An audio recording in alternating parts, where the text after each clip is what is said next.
Welcome back to DUBBZI Bricks for another episode of building the Tantive IV in Lego. And first of all, I'd like to say a massive thank you for the donations on the last video. The generosity is blowing me away. All of these donations really are helping massively with the build of the Tantive IV and also Gotham City. So we had €5 from Jasper T. Jong 6500, $25 from SW057, and also had a PayPal payment of €40 from Tim Caniff. So thank you so much, guys, for your generosity. Really is appreciated, as are all of the members and everybody that watches the video. Couldn't be doing this without you, so thank you so much.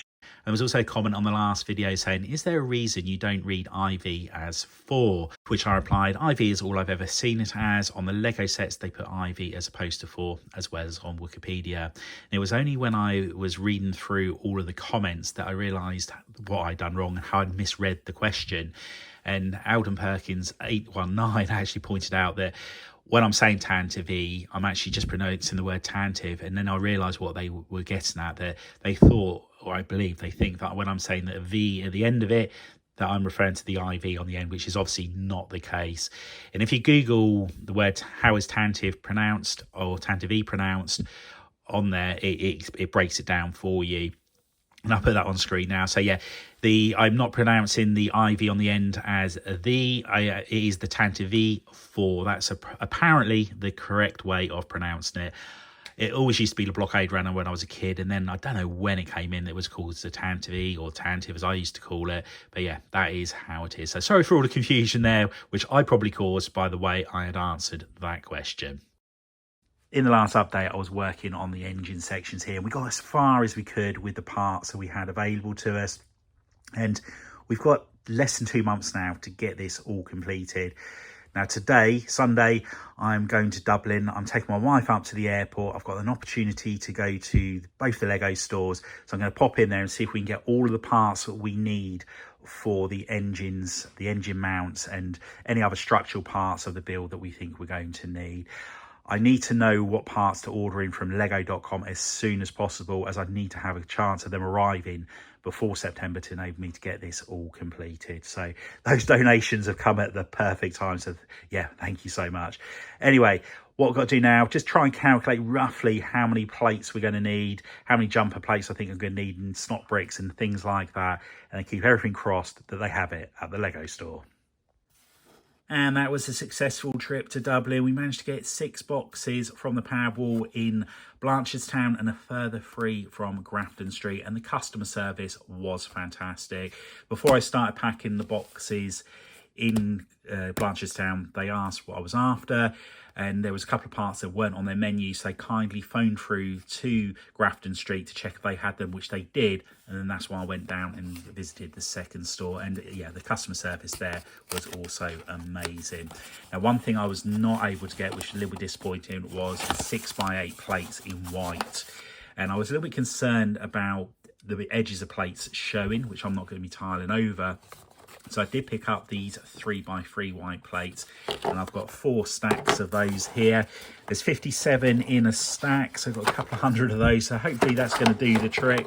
We also got some 2x8 plates, and I'll try to get as many of these as possible, as I know I'm going to use so many of them. I've got some 1x8 plates, and I wiped them out of 1x8 plates, and I don't know whether I've got enough of them, so I did get some 1x6 plates as well. So hopefully between it we will have what we need to get a lot of work done on here. The second box, I think this one's a bit of a mixed box.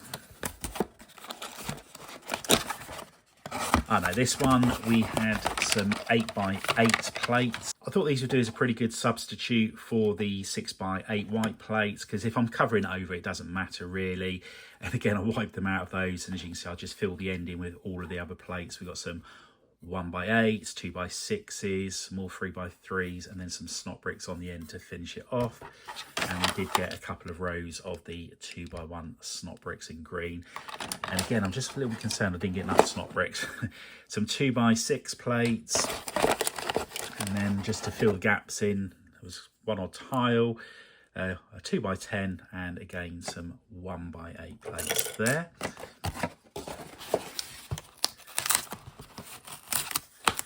in the third box here, it is just purely 2x8 plates and 1x8 plates.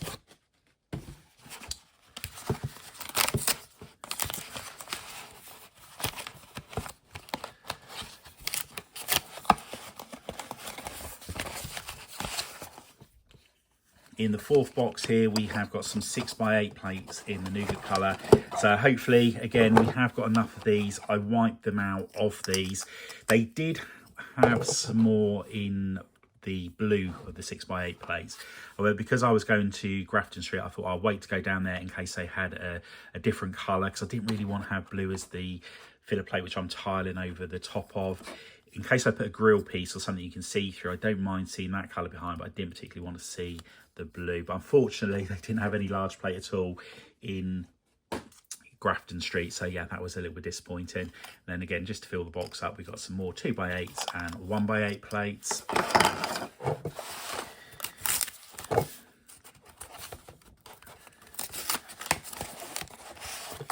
In the next box, again, we have got a load of 2x8s, 1x8s, some 2x6s, and there's some more 2x6s below the snot bricks here.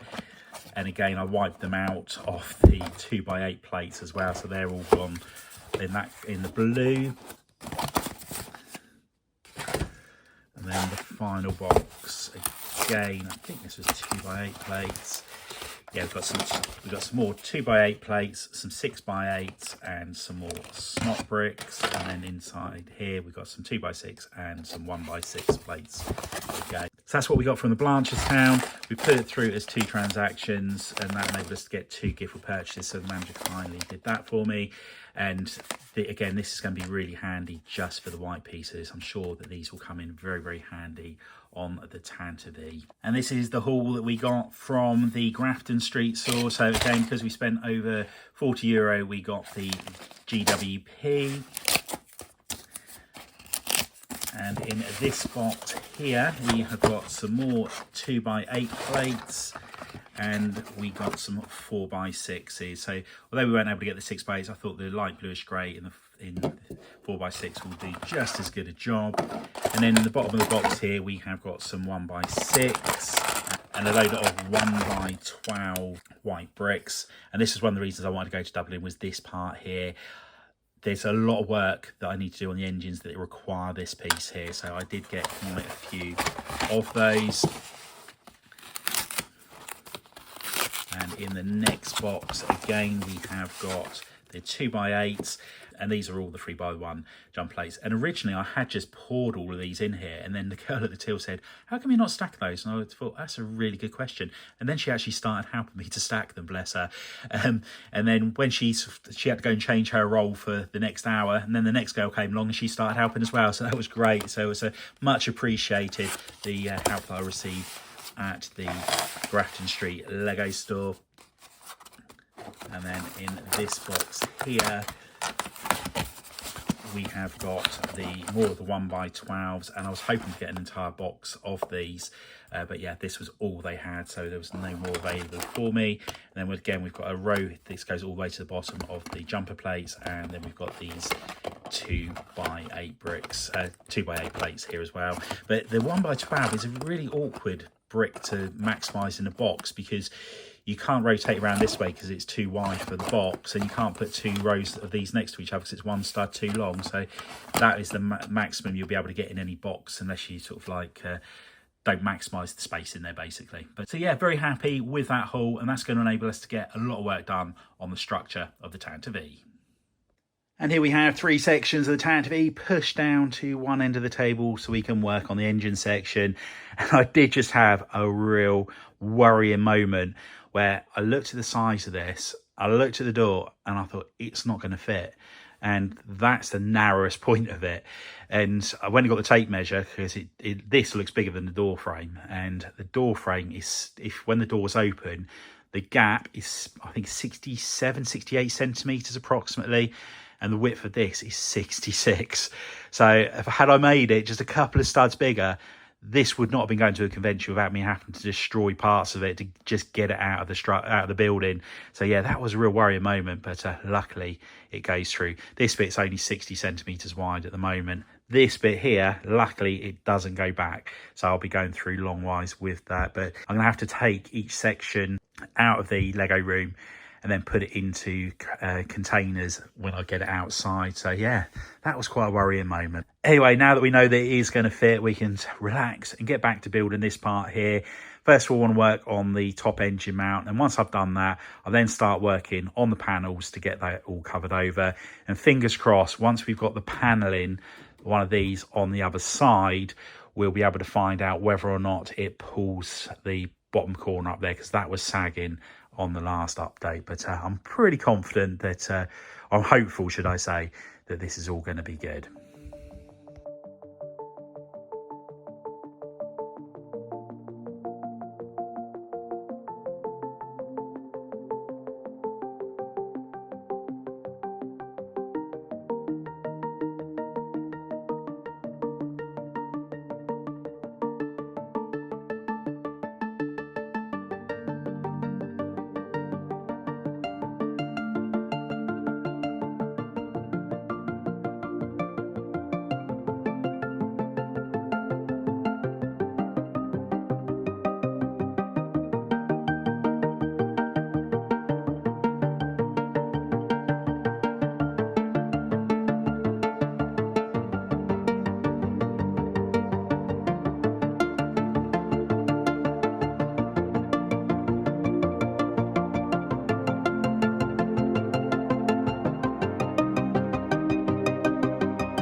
So there we have it. All 4 engine mounts are all in place. We've got the plates on the top ready to cover it all over and then do all of the necessary greebling on there.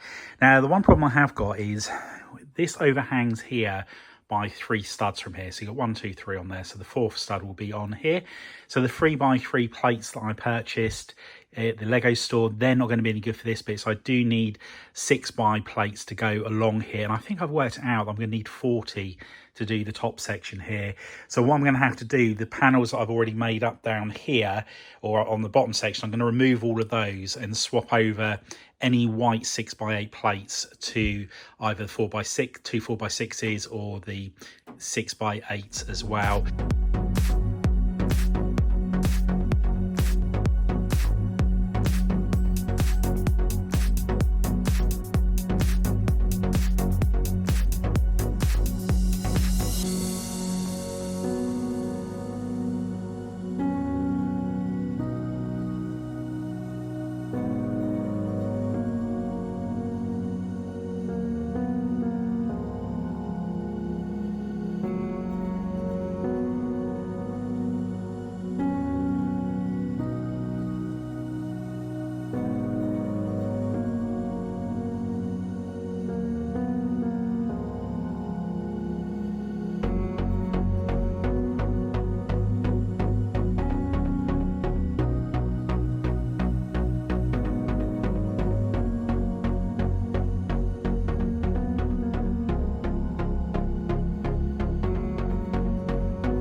I'm going to need to get so much white tile.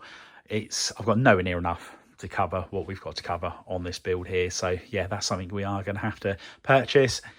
These here are really handy. The fact I can lift them up, it does mean that once I put the engine in, I can put a plate across here to stop it sagging, as I mentioned in the previous video. So that is good. Obviously, I can't do the same on the bottom engines, as this is all fixed in place using hinge pieces.